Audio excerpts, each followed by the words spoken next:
Hey guys, how's it going? Today we're going to be looking at a semi-new dungeon that was added to Dekaron this past Wednesday night for me, or Thursday for whatever time zone you're in, or whatever. It's called Karen's Transport Ship. Now, first off, what you're watching here is my first successful run of the actual dungeon. I was not able to solo this dungeon by any means. It might be possible for me if I use like a lot of runes and a lot of buffs and stuff like that, but I don't really see it being worth that in my opinion. So what I'm doing here is I'm doing it with a full party.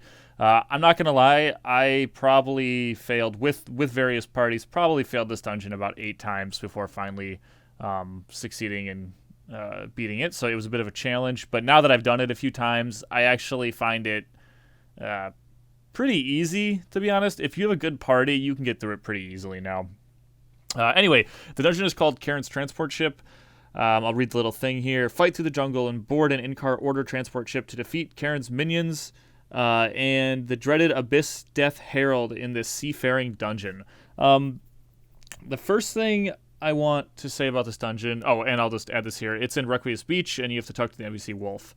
The first thing I want to say about this dungeon is, from what I've been told by people who've played this game longer than me, one of my friends, which you guys know from the Dekaron series, Boss, told me that this dungeon actually used to be the way that you got your first trans up, and I didn't know that, so that's kind of interesting, and I saw some other players talking about that as well. So they did reuse an old map, which they tend to do a lot, and it always makes me a little bit sad when a when a map gets just reused and they don't give us something new, but that's okay. This has still been a lot of fun for me.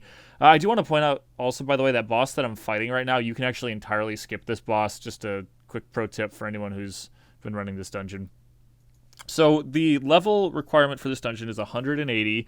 You have to have a minimum of 2 players, and the entrance fee is 900k dill, which is pretty reasonable. And the only, I mean, there's 3 dragon bosses you have to fight. You can see I'm on my way to the first one right now. Now these dragon bosses hit really hard. I'm not gonna lie. Like when I was trying to do this solo before, like they hit me for like 20 to 30k damage. And part of the reason for that is that when you come into this dungeon, it actually drops your monster damage tolerance by, I want to say, about 50%, maybe more. But so everything's going to be hitting you a lot harder. And even with a high monster damage tolerance, these dragons are still very challenging in my opinion. But with a full party, you can kind of mitigate some of that damage, especially if you have like a signal or something too. That's going to be helpful. But yeah, so I'm going to be killing these 2 dragons. The final boss in this dungeon, the Death Herald, is the one that kind of drops the stuff that you're a little more interested in, though. These dragons just drop Argates and pieces that you need later in the dungeon. But the Herald drops various versions of the Sailor's Ring, which can be upgraded. There's like a base ring, and then as you upgrade it, it gets better and better. Honestly, it's a decent ring. Even the first ring is, fairly decent. This has the same type of system as kind of the Heffron weapons in that each of them has some kind of random rank, or not rank options, or, stat options, whatever you want to call them. And depending on what you roll on them, that's what you get. And the final ring, once it's upgraded, gets a certain amount of rolls for the various things. And you can either get defense, max HP, PvP, damage tolerance, and acceleration. But you can re-roll that with certain items you can get. When you complete the dungeon, you get these treasure map pieces, and then you can use those to get these crystals, which you can then use to re-roll the ring. One thing that I really do like about what they did with this dungeon, though, is there is a daily quest. And what that does is if you beat the Abyss Death Herald at the end, you complete the quest and you get one of the synced sailor rings, which is one of the items you need. And then to get the next ring, you have to have like 10 synced sailor rings. And then for the ring after that, you have to have like 10 bogged down sailor rings. But what this means is even if you're not getting the drops at the end, at least you can still go and do your daily and get that item, which I think is pretty cool, to be honest. I wish they would move more towards that with drops in general, because it would encourage party play. Because the thing is a lot of times it's hard to encourage party play because, people just want to get the drops themselves. So they're more likely to try to find a way to solo the dungeon.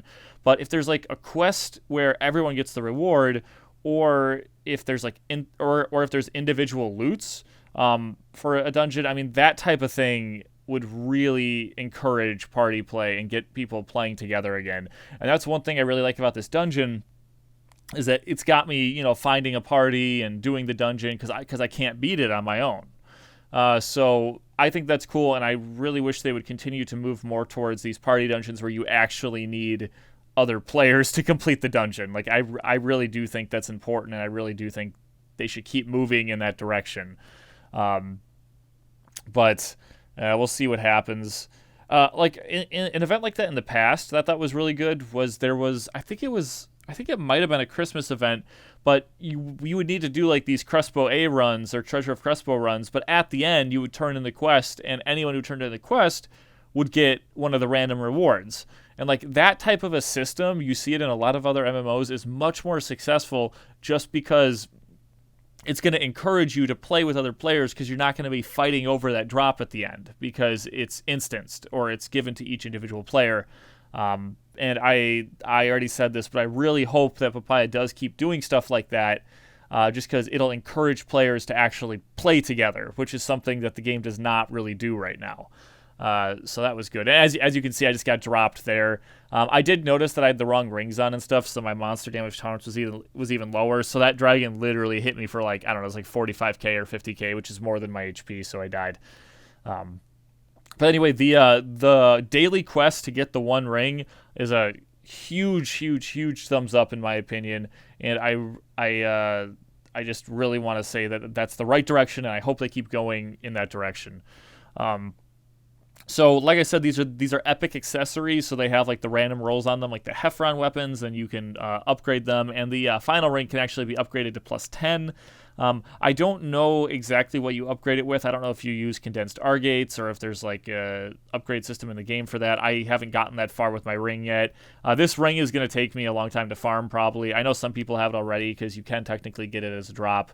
But then it's like you're in a party, it's on random. It's like, you might get it, you might not get it. It's hard to say.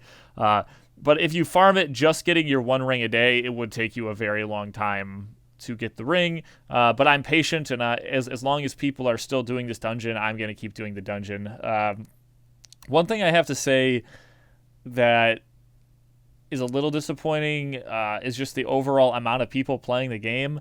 And I mean, Papaya's kind of done this to themselves. They're really driving away their players. But what stinks is it seems to be getting harder and harder for me to find a party to do this every day. And that makes me really sad, because I would love to just come and do this dungeon once a day. Just get a party in, do my daily thing, do my quest, and get out really quick. But with the player base going down, it's becoming harder and harder. And that actually is kind of sad. And I really hope they can turn that around. But unless they start getting a little less greedy, I don't think they're going to be getting any of their players back. I know a lot of people, even the guild I'm in, like a lot of people have stopped playing just because of all the stuff that's been going on, and it's just upsetting. Anyway, when you get to this part of the dungeon here, after killing the 3 dragons, the dragons drop, I think it's like a scale, a breath, and a heart. And if you use those 3 items on the cannon there, you can actually skip an optional boss that's pretty hard. He's not really hard. It's just he goes through these phases where he's invincible and then not invincible and then invincible and then not invincible. So it takes a really long time to kill him.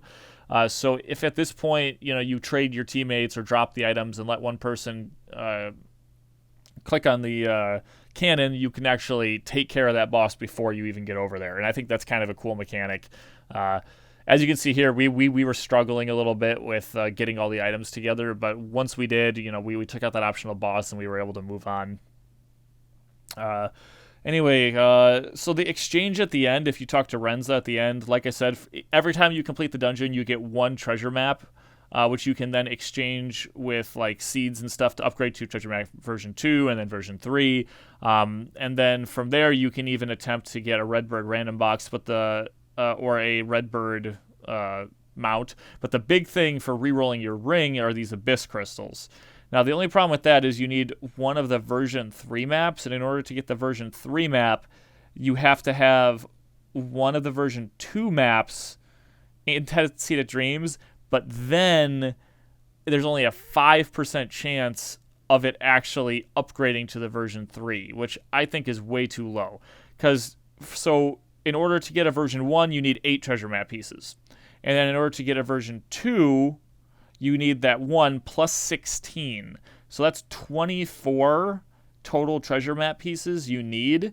So that's 24 runs for a 5% chance to get that version 3 map. That's too low in my opinion. Especially since you might want to re-roll this ring a bunch of times, and it doesn't even give you a roll because you actually need 30 of those crystals plus another max ring in order to re-roll it. So it's just, that's, in my opinion, the re-rolling is way too costly, and they need to consider changing that. But other than that, it's okay.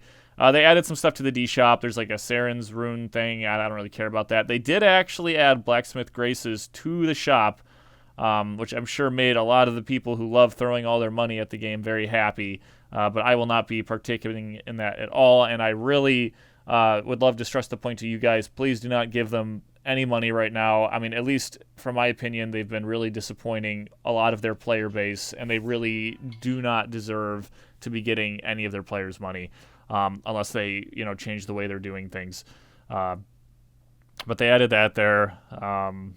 So overall, I have to say, and I think they revamped treasure boxes or whatever, but I don't even care about that because it's just more pay to win stuff that I don't care about. But yeah, overall this dungeon, I have to say, I really like the dungeon. And I know for some people this isn't anything new, but for me, like, you can see here I actually used a bunch of buffs because I was trying to get more HP to survive this fight. But anyway, like I was saying, for me, this dungeon is brand new. I had never done this dungeon before, but apparently it is a redone dungeon from the past. But either way, lots of fun with the dungeon. Another tip here is when you come into this fight, don't run straight to the boss, because if you do, the door will close, and anyone that's not through the door already will get locked out of the fight, and that can be a pain. If they're a summoner, they can just teleport in, but if they're not, then you're locked out of the fight, and that can be very frustrating. The final boss himself actually is not horribly challenging. It's just you need to watch out for some of his special attacks. There's this one attack where he like smacks the ground and like throws this fire thing at you, and at least for me, that's like 30k damage, 25k damage if I have my stuff on, and that can be really deadly. The other thing are these blue like kind of water things that appear on the floor. You just got to make sure you stay out of those because those will one-shot you. And then he has a few other attacks too, but for the most part, those are his mechanics. Like I said, you just got to watch out for his ground slam attack and for those blue things on the floor. Just so you know, you have to be well out of those blue things before they explode. Like if you dash out of them like a little bit before they disappear, it'll still hit you and kill you.